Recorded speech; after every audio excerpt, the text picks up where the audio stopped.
Swedish academy ने अदबी खिदमात के लिए 2021 के नोबेल अवार्ड का मुस्तहिक अब्दुर्रज़ाक गोरना को करार दिया है।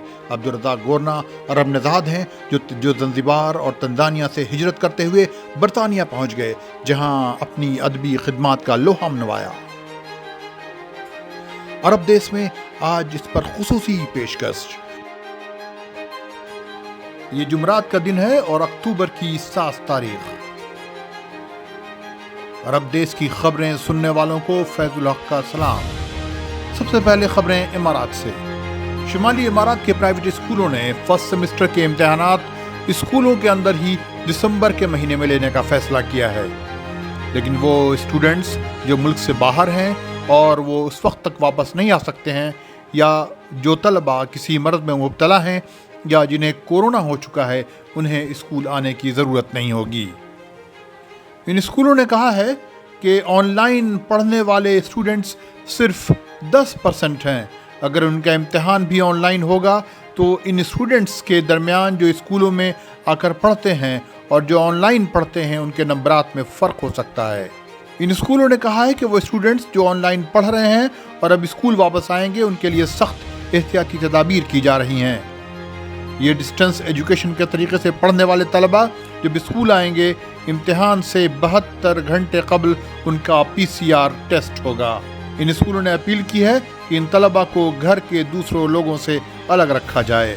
मिनिस्ट्री ऑफ हेल्थ के मुताबिक गुज़िश्ता 24 घंटे में इमारात में कोरोना के 144 केसेस सामने आए, जबकि 221 ठीक हुए और 2 की मौत हुई। हुकूमत इमारात ने अपने मुलाजिमीन को दुबई एक्सपो 2020 में जाने के लिए 6 दिन पेड लीव देने का ऐलान किया है। दुबई में इन दिनों एक्सपो चल रहा है, जिसे दुनिया का सबसे बड़ा तिजारती और सकाफती मेला माना जाता है। ये मेला मार्च 2022 के आखिर तक चलेगा। यहाँ 190 से ज़्यादा ममालिक अपनी तिजारती, सनती तरक्की और तहजीब और सकाफत की नुमाइश कर रहे हैं। यहाँ रोज़ाना 60 लाइव शोज होते हैं जो लोगों की दिलचस्पी का मरकज़ हैं। दुबई में एक ट्रक के उलट जाने से एक एशियाई ड्राइवर की मौत हो गई। यह हादसा यसबा रोड पर पेश आया, जो अल मख्तूम रोड को फुजैरा बंदरगाह से जोड़ती है। ये वाक़या आज 1 बजे के करीब पेश आया। जो ड्राइवर ट्रक चला रहा था, उसे ट्रक के कई बार उलटने से मौत हो गई, जबकि दूसरा शख्स जो ट्रक में सवार था, उसे मामूली जख्म आए, लेकिन उसे अल फुजैरा अस्पताल में दाखिल कर दिया गया है। अब चलते हैं सऊदी अरब। सऊदी अरब में बदउनवानी और रिश्वत-सितानी के खिलाफ हुकूमत के इदारे, जिसे निज़ाह भी कहा जाता है, उसने अपनी मुहिम तेज़ कर दी है। गुज़िश्ता 1 महीने में इस इदारे ने 600 से ज़्यादा लोगों से इस मामले में पूछताछ की है और 271 अफराद के खिलाफ कार्रवाई शुरू की है, जिसमें एक गैर मुल्की भी है। उन लोगों में जिनके खिलाफ रुश्वत सताई के जुर्म में कार्रवाई की जा रही है, कई वजारतों के मुलाजिमीन थे। उन पर रुश्वत सितानी, बदउनवानी और बेजा असर रसूख के इस्तेमाल के इल्ज़ामात हैं। सऊदी अरब में प्राइमरी और मिडिल स्कूल 30 अक्टूबर से खुल जाएंगे, लेकिन 12 साल से कम उम्र के बच्चे स्कूल नहीं जा सकेंगे। कोरोना की वबा में कमी आने के बाद हुकूमत ने तदरीजी तौर पर स्कूल खोलने शुरू कर दिए हैं। सऊदी महकमे मौसमियात ने कहा है कि नजरान, जादान, असीर से लेकर अलबाहा और मक्का के बालाई इलाकों तक तेज़ हवाओं के साथ बारिश हो सकती है। रात के वक्त सुबह सवेरे आसमान में बादल देखे जा सकते हैं। बहरे अहमर या रेड सी पर हवाएं 18 से 38 किलोमीटर की रफ्तार से नॉर्थ वेस्ट की तरफ चल रही हैं, जो बढ़कर 45 किलोमीटर फी घंटे की रफ्तार तक पहुंच सकती हैं। इस इलाके में समुद्री लहरें 1 मीटर से 2 मीटर तक ऊंची उठ रही हैं। सल्तनत ओमान में जहां साइक्लोन शाहीन ने ज़बरदस्त तबाही मचाई थी और लोगों का जानी और माली नुकसान हुआ था, हुकूमत ने लोगों की मदद शुरू कर दी है। हुकूमत लोगों के अमलाक के नुकसान का अंदाज़ा लगा रही है। आज इब्तदाई तौर पर उन्हें जिनकी मकानात को नुकसान पहुंचा है, 1000 रियाल देने का फैसला किया गया है। ओमान में आज एक शख्स की लाश मिली जो इस साइक्लोन के दरमियान गुमशुदा हो गया था। पुलिस के महकमे उसकी तलाश कर रहे थे। उसके साथ ही साइक्लोन शाहीन में मरने वालों की तादाद 12 पहुंच गई है और 5 अफराद अब तक लापता हैं, जिनकी तलाश जारी है। अगर आप सऊदी अरब, इमारात, कुवैत, बहरीन, कतर में रहते हैं तो अरब देश को सब्सक्राइब कर लें और साथ ही घंटी के बटन पर क्लिक भी कर दें। स्वीडिश एकेडमी अपनी तमाम अदबी इनाम देने की हालिया रिवायात को बालाए ताक रखते हुए अब्दुर्रज़ाक गोरना को اس ایوارڈ کا مستحق قرار دیا ہے۔ گورنا نے جس طرح استعمار، کولونیلزم یا سامراجواد کے خلاف لکھا، یہ امید کرنا قدرے مشکل تھا کہ وہ نوبل ایوارڈ حاصل کر سکیں گے۔ سویڈش اکیڈمی کو حالیہ برسوں میں نوبل ادبی ایوارڈ کے مستحقین کے انتخاب کے لیے شدید تنقید کا نشانہ بنایا جاتا رہا ہے، اس لیے کہ اس نے حالیہ برسوں میں ایسے لوگوں کو بھی ادبی ایوارڈ دے دیا جنہوں نے نہ کوئی شعر لکھا تھا اور نہ نثر، یہاں تک کہ بعض لوگ یہ بھی کہنے لگے تھے کہ آئندہ سویڈش اکیڈمی کامیڈینز کو بھی ادبی ایوارڈ دینے لگے گی۔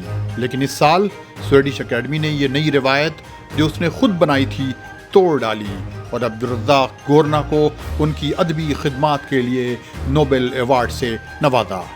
ادب کے شعبے میں نوبل انعام جیتنے والے عبدالرزاق گورنا کے ناول اور کئی کہانیاں شائع ہو چکی ہیں۔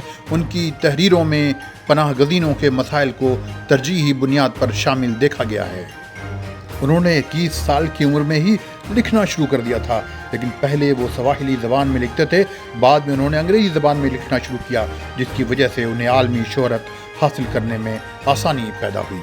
عبدالرزاق گورنا جو عرب نژاد ہیں، ان کی پیدائش تنزانیہ میں ہوئی تھی اور وہاں پیدا ہونے والے مشکل حالات، ڈسکرمنیشنز اور دوسری رکاوٹوں کی وجہ سے وہ نقل مکانی کر کے اور برطانیہ میں مقیم ہو گئے، جہاں اعلیٰ تعلیم حاصل کی اور کہانیاں لکھنے کا سلسلہ چلتا رہا۔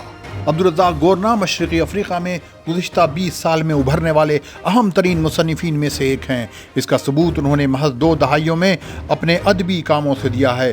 انہوں نے 8 انتہائی پسند کیے جانے والے ناول لکھے: میموری آف ڈپارچر 1987 میں، پلگرمز وے 1988 میں، ڈاٹی 1990 میں، پیراڈائز 1994 میں، ایڈمائرنگ سائلنس 1996 میں، بائی دا سی 2001، ڈیزرشن 2005 اور دا لاسٹ گفٹ 2011 میں چھپا۔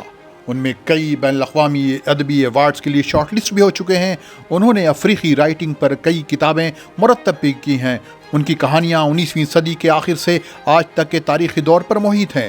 انہوں نے بہت سے علمی کریٹیکل ورکس بھی لکھے ہیں۔ ان کی دلچسپیاں colonial and post colonial discourses ہیں جو افریقی، کیریبیائی اور بھارتی تحریروں میں موجود ہیں۔ ان کے ناول 19ویں صدی سے آج تک کی زندگی اور تاریخ کو کور کرتے ہیں۔ ان کے ناولوں کا محور ایسٹ افریقن ساحلی علاقے ہیں، لیکن ان میں پیچیدہ اور متنوع کلچرل مٹیریل پایا جاتا ہے۔ اپنے 8 ناولوں میں جو انہوں نے اب تک لکھے ہیں، انہوں نے زیادہ تر ڈسپلیسمنٹ کے تجربوں پر فوکس کیا ہے اور اس کے کردار اور کریکٹرز کے ذریعہ پناہ گزینی حاصل کرنے یا ہجرت میں درپیش مشکلات کو خوبصورت انداز میں پیش کیا ہے۔ انہوں نے خاص طور پر ان ناولوں میں یہ بتایا ہے کہ کولونیلزم کے باقیات، کولونیلزم کی لیگیسیز کس طرح ان کے کرداروں کی زندگی کو کنٹرول کرتے ہیں۔ وہ اپنے کردار کے ذریعے دکھاتے ہیں کہ اگر وہ اسی طرح پناہ گزینی یا ہجرت میں کامیاب بھی ہو جاتے ہیں تو بھی ان کی پرانی یادیں ان کو ان کی جڑوں سے قریب رکھتی ہیں اور وہ اپنے حال اور ماضی میں ایک رشتہ بنانے کی جدوجہد میں زندگی بھر لگے رہتے ہیں۔ انہوں نے اپنے ناولوں میں ایسٹ افریقن کوسٹ کے علاقوں کا ذکر کرتے ہوئے ان پر افریقی، عرب، جنوبی ایشیائی، چین اور مغرب کے اثرات کا ذکر کیا ہے اور بتایا ہے کہ انہوں نے کس طرح تجارت اور معاشی تعلقات میں عدم مساوات کی کیفیت پیدا کی اور جس نے وہاں کی تاریخ کو ایک الگ ہی شکل دی۔ انہوں نے ناولوں میں غلامی کی زندگی اور طاقت کے زور پر بے دخلی اور اس سے پیدا ہونے والے المیوں کا ذکر کیا ہے جو اس علاقے کی تاریخ پر اثر انداز ہوئے۔ ان کے ناولوں کے ان کے اس تخلیقی کام کا محور امیگریشن ہے کہ کس طرح لوگ مشرقی افریقہ سے مغرب کی طرف نئی زندگی کی تلاش میں ہجرت کر کے گئے۔ انہوں نے خاص طور پر برطانیہ اور امریکہ میں پناہ لینے کے تجربوں کا ذکر کیا ہے۔ یہ وہی تجربہ ہے جو آج کئی قومیں کر رہی ہیں اور فلسطینی اس کی زندہ مثال ہیں۔ اس سے اندازہ ہوتا ہے کہ انہوں نے فلسطینیوں کے درد کو اچھی طرح محسوس کیا ہے۔ آج اس بلیٹن میں بس اتنا ہی۔ اللہ حافظ۔